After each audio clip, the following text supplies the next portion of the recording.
This day, we begin a new series that I'm sure we all need to hear. Dahil lahat tayo ay nakakaranas ng karamdaman. Makakaasa ba tayo ng kagalingan? Pakinggan natin ang ating Devo ngayong araw. Pangakong paghilom. Walang sugat na hindi masakit. Lahat tayo ay nagkaroon na ng sugat. Para maampat ang pagdurugo, kailangan nito ng agarang lunas. Iingatan mo para hindi maimpeksyon, aalagaan sa gamot, titiisin ang sakit hanggang sa tuluyan itong gumaling. May mga sugat na maliit lang at madaling gumaling. Pero may mga sugat na komplikado, gaya ng emotional wounds na iyong iniinda.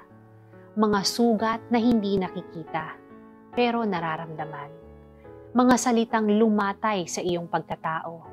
Mga relasyong nawasak at tila imposible pang mabuo. Ang iyong nakaraan na hindi ka pinapatulog sa gabi. Mga pangarap na gumuho at pagsisisi. We can't heal on our own. Kaya't ipinapaalala sa atin ng Bible ang ating pag-asa, si Jesus. Sabi sa 1 Peter 2:24, sa kanyang pagkamatay sa krus, pinasan niya ang bigat ng ating mga kasalanan upang tayo'y mamatay na sa kasalanan at mamuhay ayon sa kalooban ng Diyos.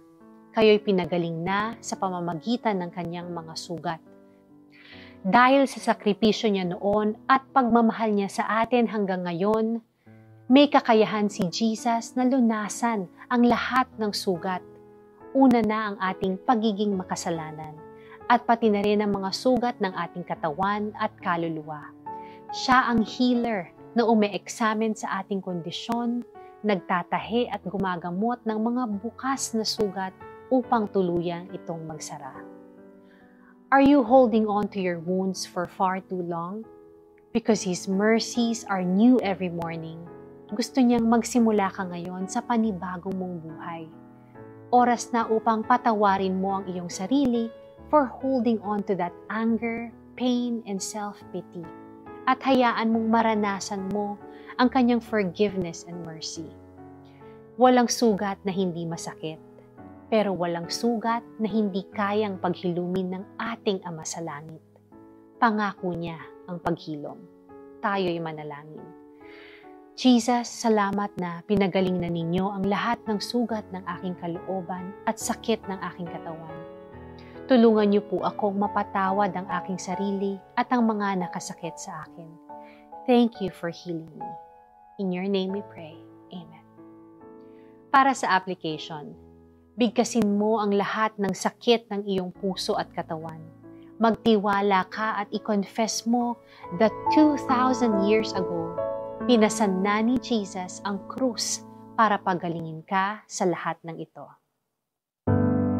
Sa kanyang pagkamatay sa krus, pinasan niya ang bigat ng ating mga kasalanan upang tayo'y mamatay na sa kasalanan at mamuhay ayon sa kalooban ng Diyos. Kayo'y pinagaling na sa pamamagitan ng kanyang mga sugat.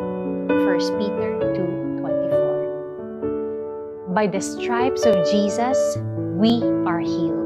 That's God's promise that we can claim. Hindi lang para sa sakit ng ating katawan, kundi maging ng ating damdamin at kalooban. Abangan yan bukas. Ito po si Lara Kigaman Alcaraz at God bless you.